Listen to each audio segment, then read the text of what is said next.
Hey everyone. So I'm in my new little comfy, well-worn chair that I got from my office here. So I'm going to try and make a little more casual coffee with Kari chat session.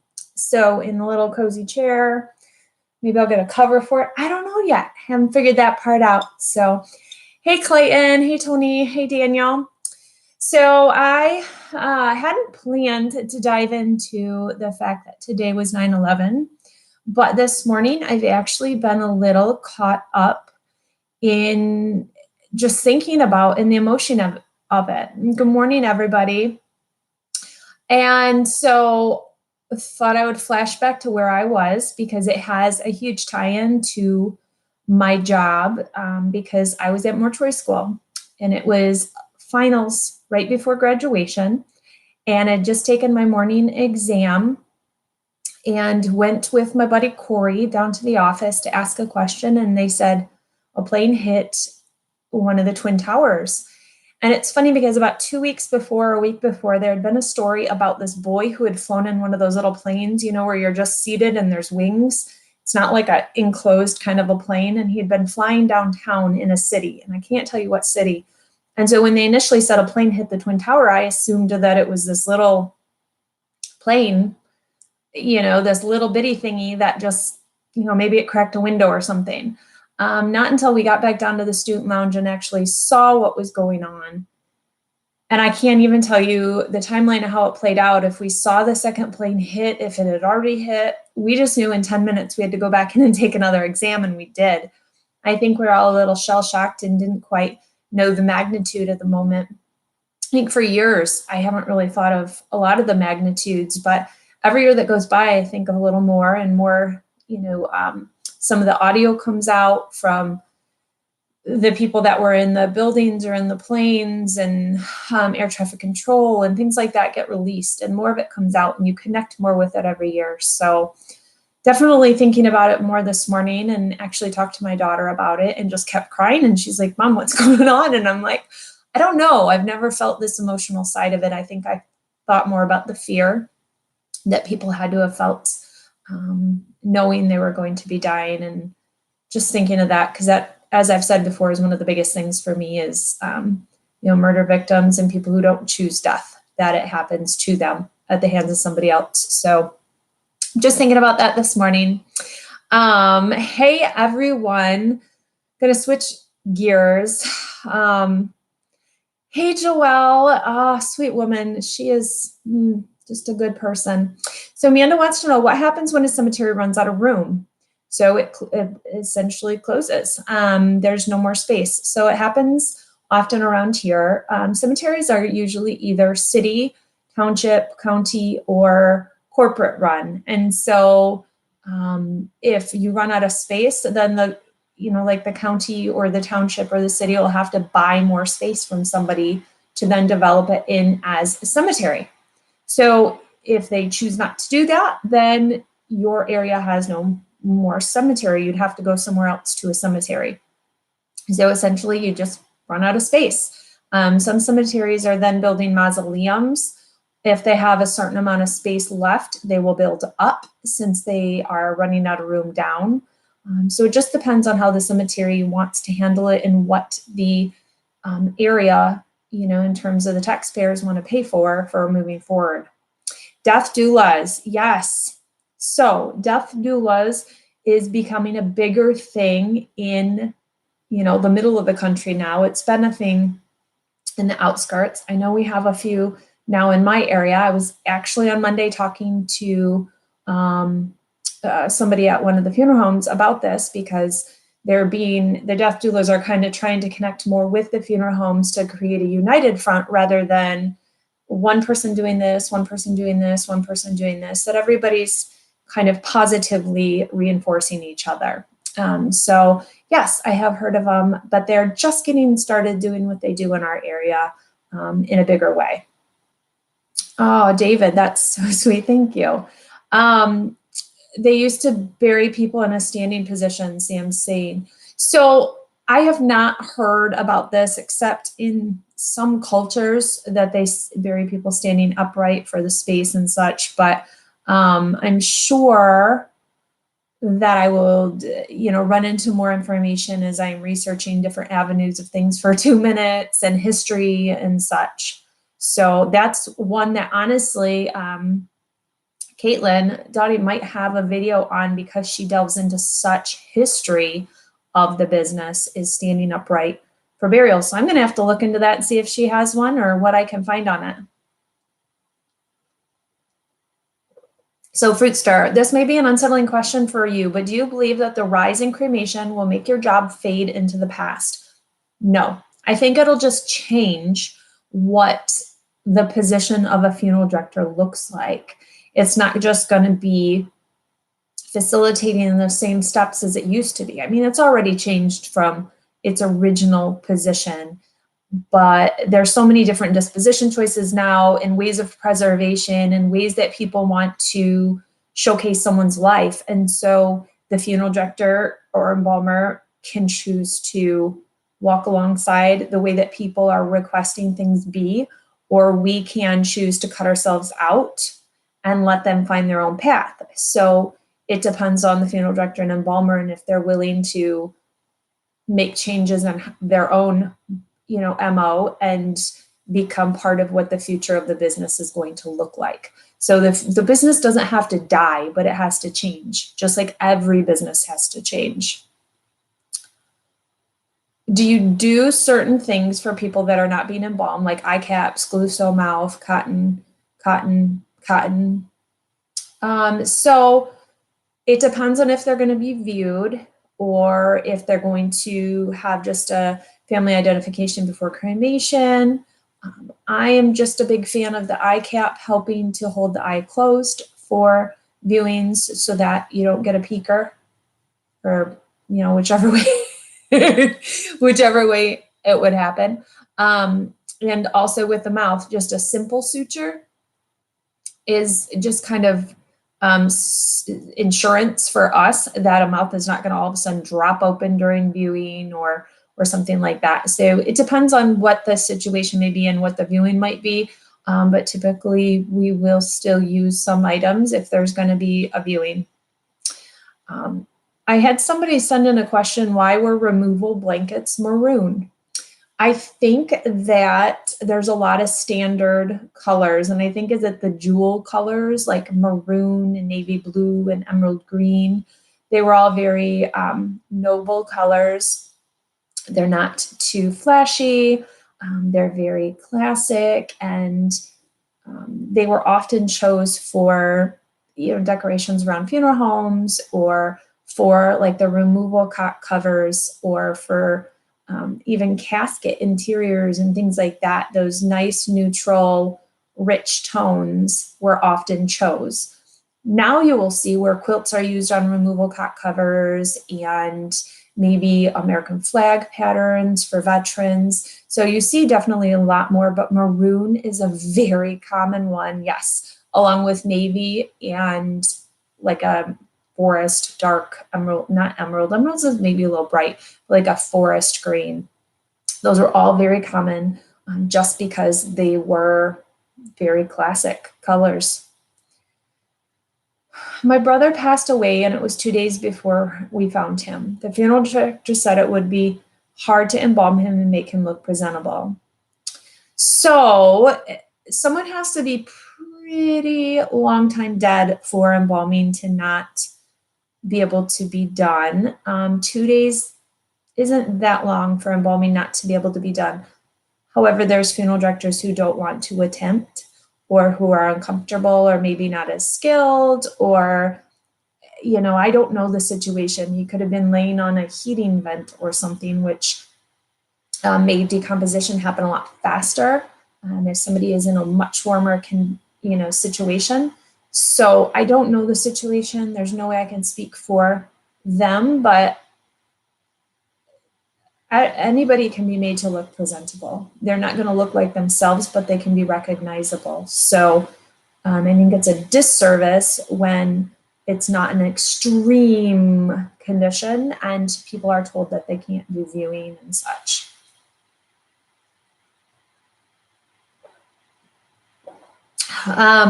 Someone also asked, what if someone needs like a smoky eye makeup or acrylic nails? Do you do it or do you call somebody in? So an acrylic nail type thing, I would not even possibly call somebody in, but that's where Lee Press-On comes in. You don't need the nail to be functional. It just needs to be viewable and match what's going on. So unless it was an elaborate paint job on the nail that I had to match up, that maybe I felt like I needed an artist to do. And in that case, I might almost go to the nail shop with a photo of what the other hands look like or the other nails, and have the nail shop replicate on a nail. Then I would take that nail back and super glue it to the person's fingernail so that it would be on, rather than having somebody from the nail salon come to the funeral home and do the nails. So it would depend on the situation. I'm sure there's been times when somebody from a nail salon has come in and done a new full set of acrylics because theirs were, the deceased person's needed to be redone. But you're gonna probably have a hard time finding maybe nail technicians who will come do that in some areas. Same with the makeup. Usually your makeup person can do that kind of a makeup. However, I always tell people that when someone's laying with their eyes closed, that heavy makeup like a smoky eye does not look that great, because all you're seeing is this black stuff. There's no crease or shadow that the light hits. It's just flat laying there. So typically you do a much more subdued eyeshadow because it's not in the same setting as it would be if eyes were open and you had a shadow from a different vantage point. So I was wondering if the sealer caskets are really watertight, because you can see the lids don't look like they're sealed well. In Kentucky, where I live, our funeral homes use steel burial vaults. So sealer caskets seal, but yes, they're never going to be 100% waterproof, because just nothing is. There is a gasket, but you can always get an air bubble in there, or the gasket over time can breach. So it is pretty darn airtight, but you can get leakage. This is often seen when you put a casket on an airplane. You cannot lock it down and seal it airtight, because it will implode. It'll pucker inwards, or it'll pop out. So the casket will either be destroyed, or it will be very marred when it gets to the other side. So that does show how airtight they are, because when they go on planes with the seal intact, that does blow in or out because of the pressure, because it's airtight. So it does show you that it does lock up airtight in most instances. Yeah, Savage, I haven't worn this in a while, so I thought I would bust it out. Have you ever been a time someone was thought to be deceased and then was actually not? Okay, so this maybe happens once in a billion or something. And of course, it always makes the news if it does happen. But this is not something that's common, especially in America. This happens in like third world countries, or, places where the medical care is not as advanced, or practices are not in place quite as well for checking if somebody's dead. But no, it's not a thing that happens, like, hardly ever. How to add your last name to your headstone. I have my father that raised me and my biological dad, and then my married name. What order do I have them carved into my stone? Well, if you want them all on there, typically you just put your name at death. If you're going to have a double stone with your spouse, it would say, like, mine would say Northy, and it would say Kari, and have my birth and death year, and then have my husband Andy and have his birth and death year. So you typically, you can do whatever you want. Traditionally, that was how it was, though. There's no other names on it, but you can put whatever you want. I would put on there. If I was you, I would put your first name, your biological last name, your birth last name that you went by all the time, and then your married name. But you could do it any order. There's really no right or wrong. It's your headstone. Just, do what you would like. Is using coffins as decor illegal? No, you can use coffins for whatever. Look at all the people that use them for Halloween setups and things. You can use them for whatever you would like. There's no right or wrong. Savage, sassy, and classy. Thanks, Sherry. Someone asked about being wrapped in a shroud. If someone is buried in a shroud, are they naked underneath? Have they been washed? Kind of what's going on with that? So a lot of times shroud is part of a religious, maybe like a Jewish or a Muslim ceremony where someone from the church or the synagogue or temple is coming in and they are washing the body and then ceremoniously wrapping them in a shroud, which is often white sheets or a white, just a cloth that wraps around, not mummifying specifically, but kind of that same thing. So they may be naked underneath that and are wrapped up tight in it, sometimes up and around. So all you're seeing is just the face and their arms are wrapped inside of the shroud and then buried. So often when someone is in a shroud, they have been washed and they might be naked underneath. It just depends on the situation. So there's too many situations of shrouding that almost you can't answer the question specifically, but that would be the majority is going to be washed and possibly naked underneath. When does an ID take place? County morgue, funeral home, both. Oh, whoops, there's the beginning part, Ricky. Could you explain why, other than the obvious, that they have family members ID a body? Seems like it would be a bit hard and extremely traumatic on any family member to see their loved one unprepared. So the eyes and mouth are typically closed for an ID view. They are done, one, to give the family a goodbye moment, typically before a direct cremation or burial, when they're not going to be having a viewing. And a family member dying is traumatic, whether you view them or not. So there's no traumatic about seeing somebody just because it makes you feel a little more sadness. That's not traumatic. Typically, it's going to take place at the funeral home. That's who requires it. And a funeral home will also require it because it covers their butt. We're called in to get people from hospitals and all sorts of places. We have to just go by, hopefully, the tracking and the paperwork and the ID tag on the bag and on the individual are correct. Well, that has led to errors because hospitals make mistakes, morgues, everybody makes mistakes. And so for us to have somebody ID'd covers our butts. That way we know the family is signing off that, yes, that is my loved one. That's who needs to be cremated or buried.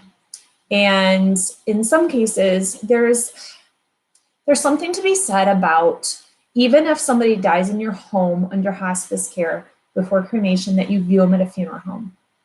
Viewing your family member at your home, there's just something psychologically about the act of viewing your loved one at a funeral home.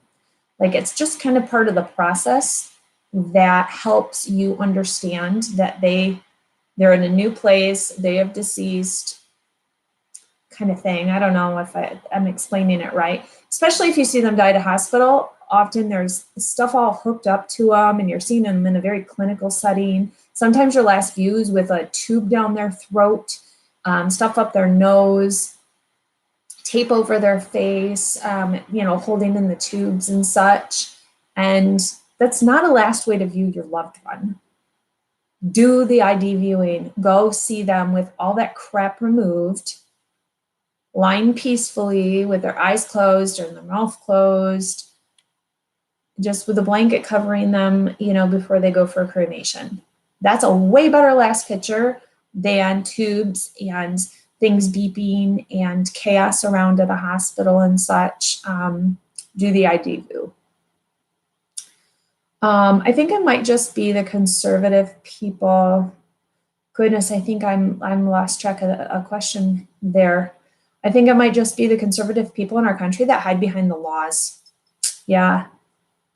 What age of gestation of a stillborn is a funeral required by law? A funeral is never required by law. Never. So I think you're trying to phrase a question differently. Somebody is. What do you do if the dead guy has a raging boner? Oh, Steve. So a boner is a muscle response, and so it doesn't happen. Penis can be engorged with fluids or things following death, but it is not a boner.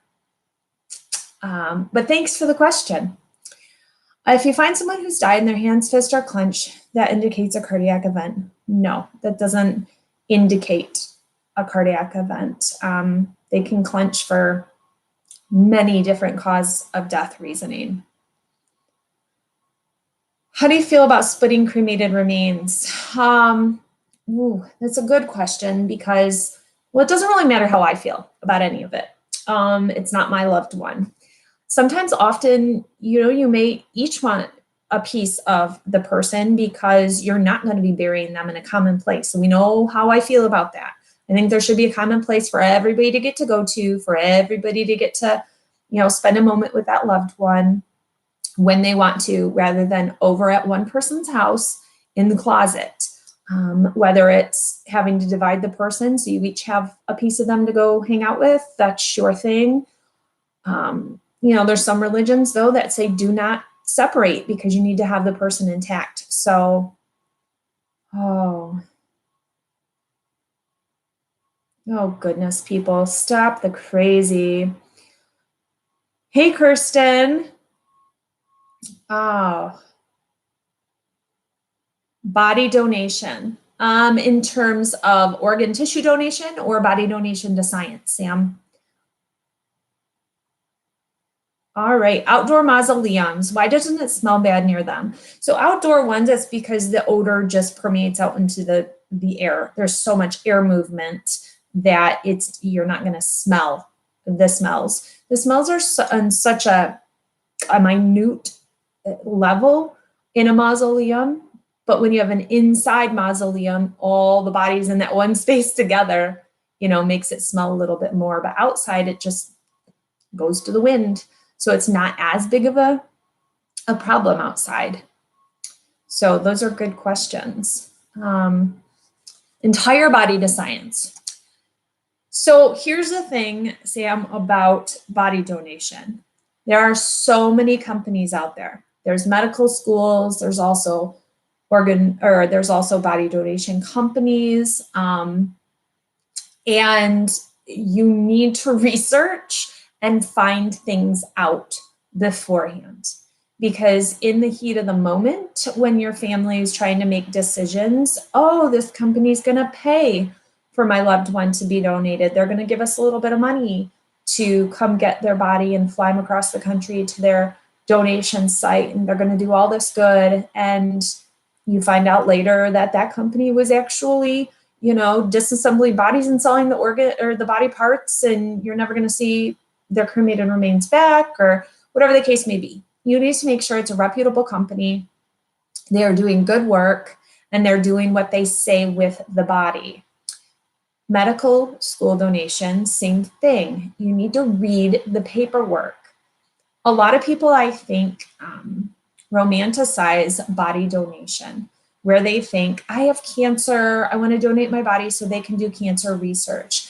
Well, if you've been too sick with certain diseases, they don't want your body because it's not going to help them. Your body is too broken down, essentially, for them a lot of places to use. So they will not use you. If you're too emaciated, if you're too obese, a lot of places will not take your body. So you need to research ahead of time. You need to, I just went lack on the word, but where you sign up ahead of time, essentially. You fill out all the paperwork, you get it on file, so that way you're kind of pre-enrolled for the donation. But read over what they're using your body for. It's not just going in, having a medical student, dissect your body, and then you go be cremated and return to your family. Your body may go and they cut off your head and send you over to the EMT. They cut off your arm and send you to orthotics or orthopedics where they, practice surgeries and such. That's all very necessary. I want a surgeon who's working on me having practiced a few times on an actual body. So it's essential that body and people donate their bodies to be used for those things. But they may also be used for trajectory, where the body is shot from different angles with different guns so that you can check whether guns work in certain ways. They may use them as, honestly, crash test dummies to figure out impacts of cars and things. If this is fine with you and that is what you would like to do with your body, that is wonderful, because the information gathered is just priceless. However, everybody does not understand that these things happen with donated bodies and that they're not okay with it. So you need to educate yourself and not believe in the romanticized version of what you think body donation might be, because it is not often that way. So it is a lot of great good that happens from people donating their bodies to science, though. Amanda, is it true that your grave is only your grave for 100 years and then they can reuse and build over the land? Okay, I've never heard of such a thing in the country. There's certain countries where they reuse the space after like 8 years, like Trinidad, Tobago, I think it's 8 years, they can reuse your grave space.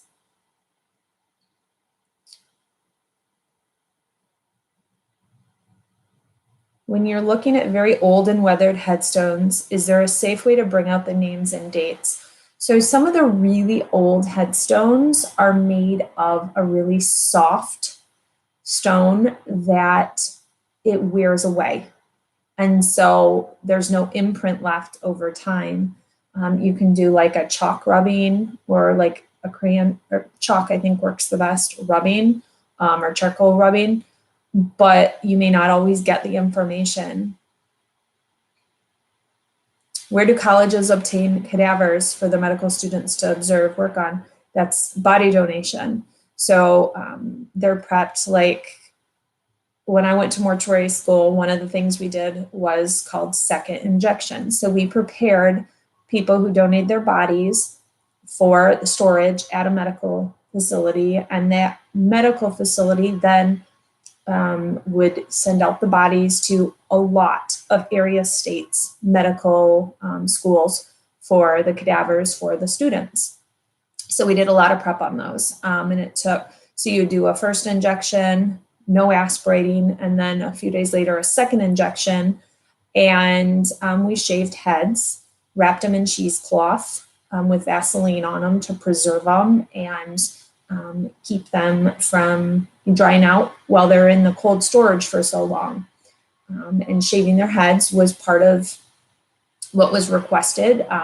We were told it was to kind of desensitize, not desensitize, but to maybe take away the fact that they were people, not, I don't know that that's the way to phrase it, but so that it was a little easier for the medical students to work on the bodies.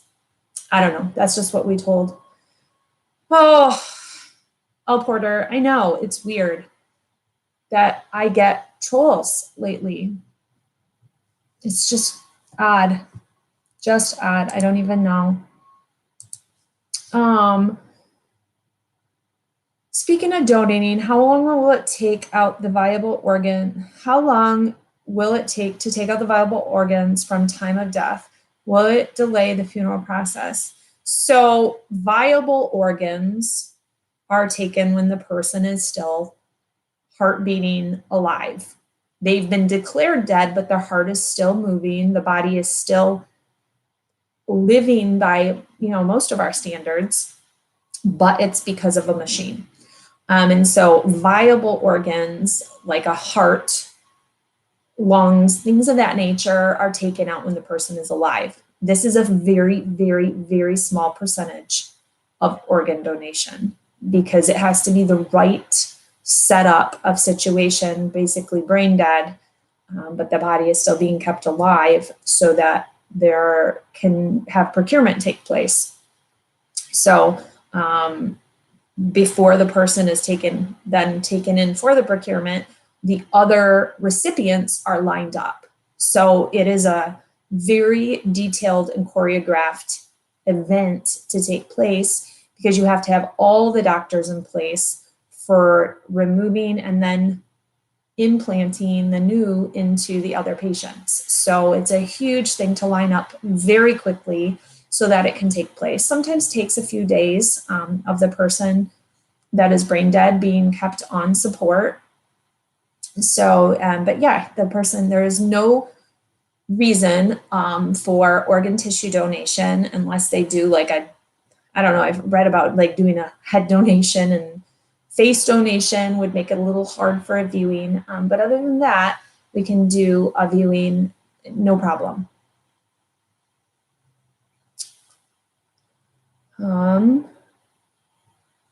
What do you believe happens after death? Do you believe in heaven or hell? Big question, Amanda. You're bringing them today. I'll do one more after this, and then I'll have to sign off. This went quick today. Do you believe happens after death? So I'm a Christian. I believe in heaven. I do not believe in hell. I don't think. I don't know that if God is an all-loving God, then I don't know that I don't know. It's one of those things, I don't know the answer. All I can believe in is what I believe was going to happen for myself. And then I guess everybody else has to have their belief if they want a full rounded belief, but I can't know the answers until after death. So I don't think I can really say for certainty.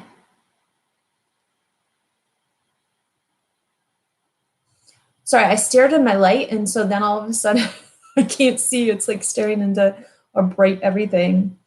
Can next of kin agree to have the embalming process be documented for educational purposes? Yes. And in some cases, read what you sign, because a lot of embalming authorizations will say photographs for educational purposes or things like that. So it means they could be taking pictures of the process that are being shared in any number of ways, as long as they're educational within the business, or for training, for restorative work, things like that, or for seminars or presentations that are done within the field.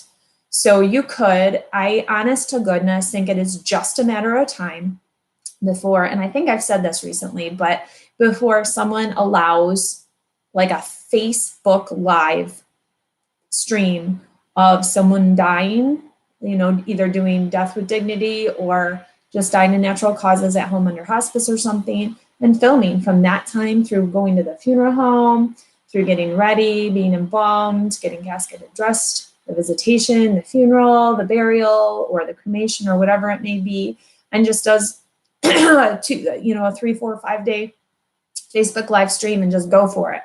I feel like it's only a matter of time before that happens, just because we're such a voyeuristic society now that we view anything. So all those crazy movies that are not quite so crazy, where people watch, executions in the future, or people watch whatever, I think it's our society that we just like to peer and view into things that we've never seen before because we're curious. And so it's just a matter of time that this whole process and everything we do is just put under an even deeper, more fine-tuned microscope. So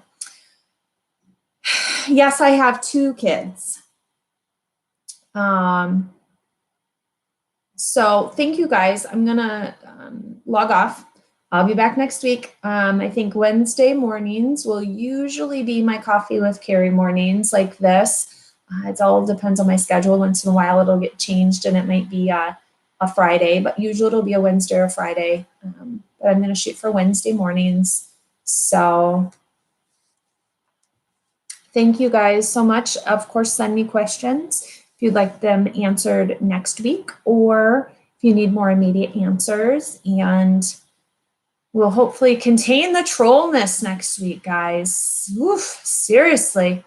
So I will talk to you guys later. Bye.